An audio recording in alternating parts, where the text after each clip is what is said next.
announcements. The Mass this evening is of St Valentine, Christian martyr.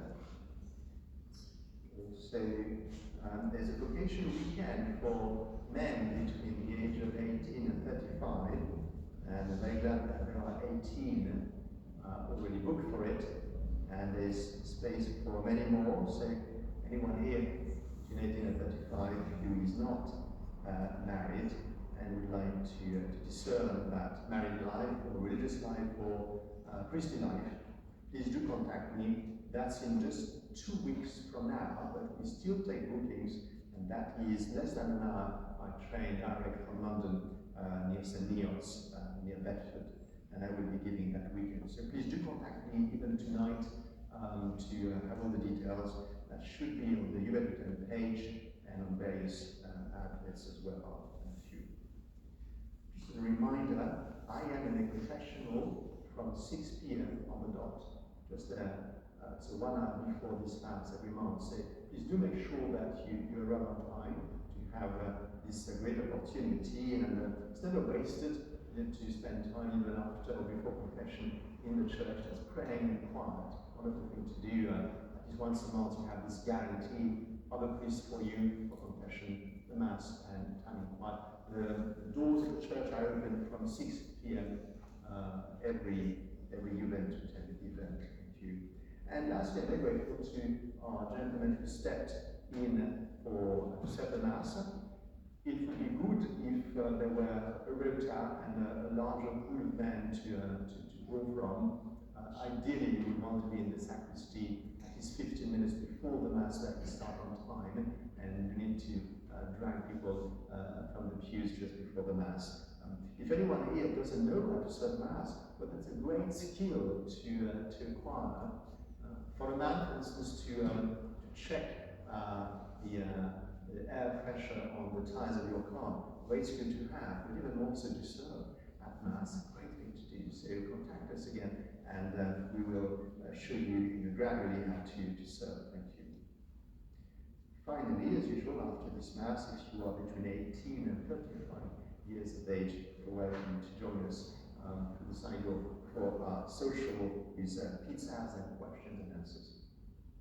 In the name of the Father, and of the Son, and of the Holy Ghost. Amen. It's a mystery that St Valentine, who was a priest and a martyr, happened to be associated with people in love with each other, with young couples in particular. I looked it up, and there's no obvious answer why this is the case. So we reflect this evening on a courtship and sentimental engagement. We start with the beginning. God is love, God is charity, and of his very nature, God wishes to communicate himself.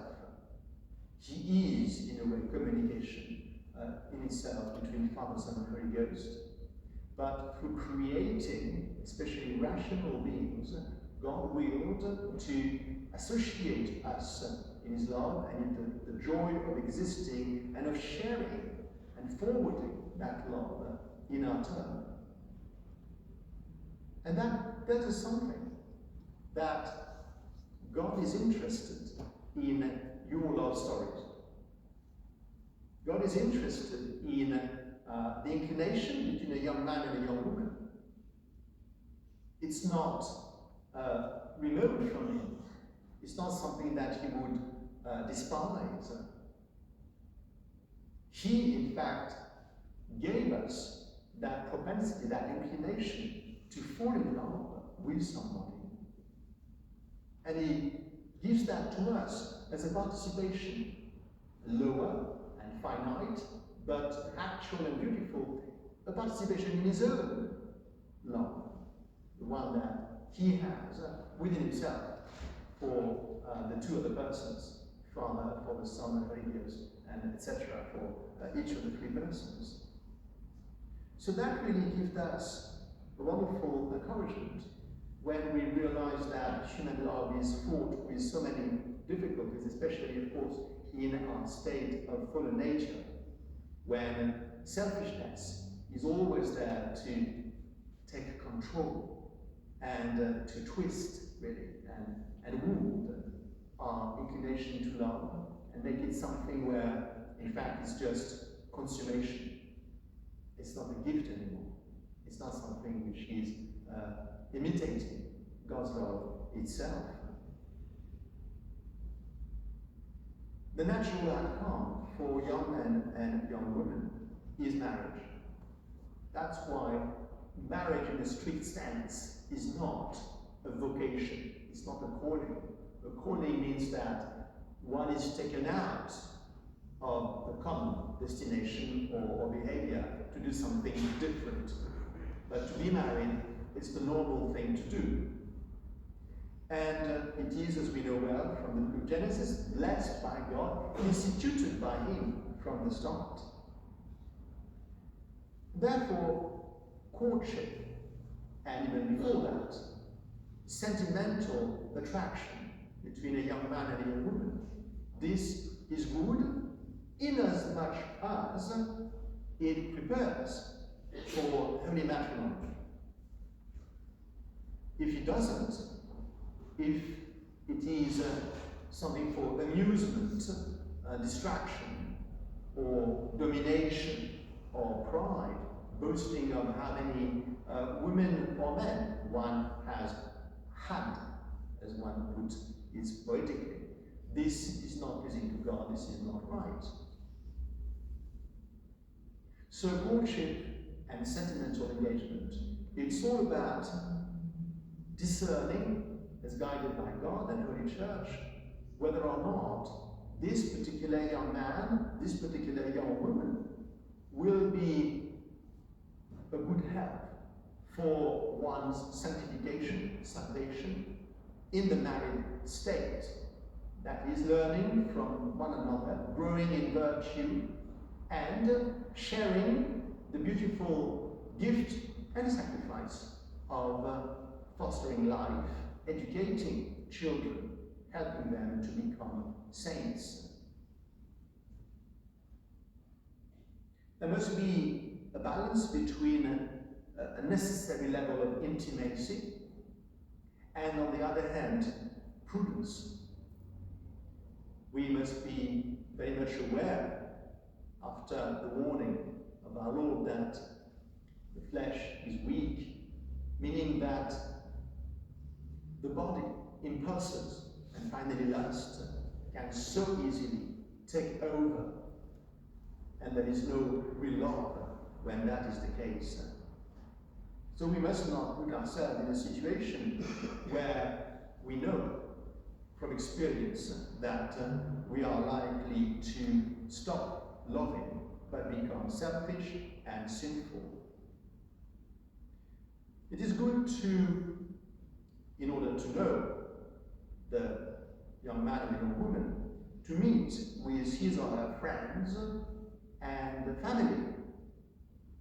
It helps us to get to know who the person is by looking at who are the persons he or she lives with, or if it's the family, some features, some behaviors, some virtues and flaws perhaps, which we will see to some extent replicated in the family circle.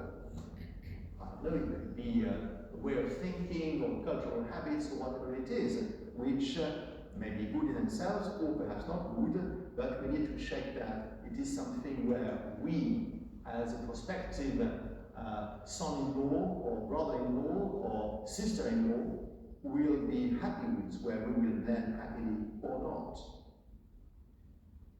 It's useful to attend together some good events. It could be cultural, go and hear beautiful music together, or a good film to watch. It can be pro-life, excellent. In fact, we are planning next month to give you the dates in the fall, but we have another pro-life vigil on a Saturday morning after the Nation in Brixton.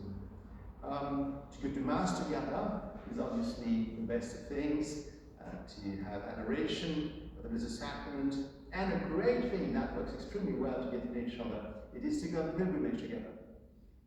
You have a big pilgrimage to Chartres from Paris to Charlotte at Pentecost, and some more local ones like the one to Walsingham at the end of August, and some others.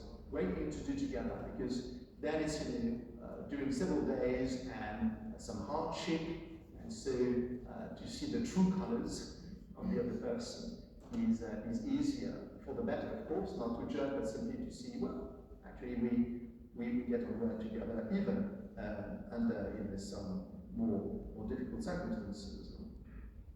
There will be, for instance, the summer weekend of Juventus in July. We'll confirm the date with you soon. I'm always puzzled when I see how popular the novels by Jane Austen are, that early 19th century women author. And it's puzzling because the behavior, especially relationship between unmarried young men and young women, seems so remote from our standards of behavior in 2025. It seems like another world, and yet there is that very strong attraction. Every new film about Pride and Prejudice or Sense and Sensibility and all the things will always be very popular. People run to watch it and they love it, and there's something there which reminds us that yes, refinement, delicacy, distance, respectful one, and patience, purity, fine language, all these things help us achieve a mutual knowledge without allowing basic impulses to blind us to who the person really is. So we have a lot to learn from such good novels. And that wasn't invented by Jane Austen, a good Protestant woman in the 19th century. This is straight from Catholicism, the times of the Middle Ages and chivalry, when male men and fighters were slowly, across the ages, Christianized and realized that brute strength, physical energy, is not, in fact, the principle regulating human interaction. Should not be. And the Christian knight is the one who learns to put his strength and valor at the service of an ideal, and particularly when protecting those who are not endowed with great strength. Typically the widow, the orphan, but very much so the single woman, the lady. And she becomes, as we see in films about chivalry and medieval times, the lady, the one for whom Lancelot or any valiant knight will undergo pain, difficulty, trials, so as to prove his valor to her, as a sort of a token, an homage of his love. Obviously, we are very, very far from what most of the Hollywood film would have us follow as a wrong pattern of behavior between men and women. But this, again, is not just from the past. It still strikes a chord in modern hearts, and all of us can take example from these virtuous behaviors.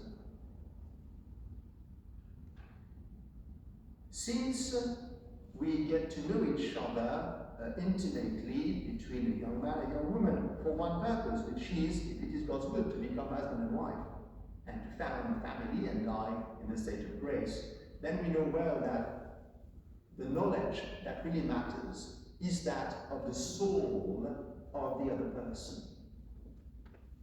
And to get to know the soul of the other person, we need to be free from the smokes of physical attraction and lust. Of course, there should be a level of attraction, and one should find one's future wife or husband physically attractive, beautiful, handsome, whatever you call it. There must be that spark there, absolutely, but it should not be the governing principle in the relationship. And in fact, in that time before even courtship, and then also during, we need to be clear from these interferences of the body. You could call it, in a simple word, premarital chastity, but I would like you to realize what it's all about. It's not, you mustn't, it's not that. It is precisely because you are seeking to know who the person is as a helper in your sanctification and salvation. You need to get to know the soul of that person. And it will simply make it difficult, it will hinder the spiritual knowledge and encounter if you allow the body to come in at a time when you are not ready to give life and raise children, because by definition you're not yet married, you're thinking about it. This means that we must be practical and realistic in our interaction, speaking for yourself, young men and young women. You must wish to help to grow in virtue, help the young man, the young woman to become more virtuous so as to come closer to God. It will mean that practically young women should dress with modesty and also be modest in their behavior. And young men should not ever speak lewd jokes. They should have no immodest pictures on their telephones or etc. One should meet with one's beloved always within sight of other people. Now, I know what I'm saying seems completely outlandish, and many of you think, what? We can't be in our flat together, locked for the whole night, being very, very good and just speaking about St. Thomas Aquinas all the same time. You know it's not going to be like that. You know it. I'm just telling you what everybody knows. When a young man and a young woman are in a place where they know nobody will walk in for 1 hour or more, they know that they have a level of privacy which is an incentive to crossing boundaries, limits, which are simply against all that I've explained, and so not pleasing to God. And so if we don't want to go to confession, having offended God gravely about that sort of matter, we must simply learn from possible mistakes, or even better, not to commit the mistake, because that's offending God, which is the worst thing ever. And therefore, we do not want to be in the situation in the first place. And there are many opportunities to have privacy while being the sight of other people. You could be sitting at a table in a restaurant where there's no space, and the tables are not the other customers just near you, so you can chat and say things which are a bit private. You could be sitting somewhere in a public place, on a bench, in a garden, and all these opportunities where one can get to know each other and say things which are not overheard, and yet one is protected against the temptation of bad behavior. The rule should be that there should be no gesture of affection that could not be comfortably witnessed by other people. If something happens between a young man and a young woman, which they would be embarrassed for somebody else to witness, then it's a sign that it should not have happened. I won't go into details here. Maybe there are questions, we can look into that during the meal after this Mass. But that's the real principle. In fact, as you fully realize, the very notion of flirt is alien to salvation, to Catholicism. Flirt, it's about having fun with one's soul, heart, and body, and not putting all this towards our sanctification and salvation. Whether the involvement be sentimental or sexual, going out with somebody, a man or a woman, for fun, for a try, for distraction, this is simply the wrong direction. These preliminaries should lead to formal courtship that itself is meant to end in marriage, please God. And so before I conclude, just a few criteria for that courtship. One should not begin a formal sentimental involvement exclusive with a young man or a young woman until one is an adult. That is at least 18 years of age, but that involves more than that. To be mature enough, to be balanced, to be healthy enough, to be capable, in other words, of, within 6 months from that, to be a spouse to that person and to raise children. There's no shame if one simply hasn't reached that stage. It may be that you are just too young. It may be that other circumstances make it difficult. You've been very sick, I don't know, with cancer for 2 years, leukemia, something, and so you need to recover and be strong enough before you can commit to courtship and marriage after that. You need to have sufficient income. You cannot be relying on mom and dad to feed you and give you a home. If you are going to found a family, you must be autonomous. You may seek some help, a little, some assistance, but there should be a minimum level of autonomy there. Studies should be completed. I know there are exceptions, but there are precisely that, exceptions. And it is much more prudent to have all your academic preparation and professional training already completed. Now, a delicate point, should you both be Catholics? In the old days, it was forbidden to marry somebody who wasn't Catholic. Just forbidden. Now you may think, oh, you know, so happy that it's not the case anymore. The church is more open-minded, and I am aware of families where the two spouses are not of the same religion and things go all right. Perhaps sometimes they even go well. But especially in our day and age, when society is in such a crisis, and so is Holy Church, we really don't need to add in advance big obstacle to unity and harmony in the couple and in the education of children. And what greater obstacle than not to share the same faith? And I'm going even further, sorry if I frighten you, but I think that both being Catholic is not enough. You must think now, where, if you get married with that man or that woman, where will you attend Mass? What sort of trend, if I may say, of Catholicism will you be comfortable to attend together with your children?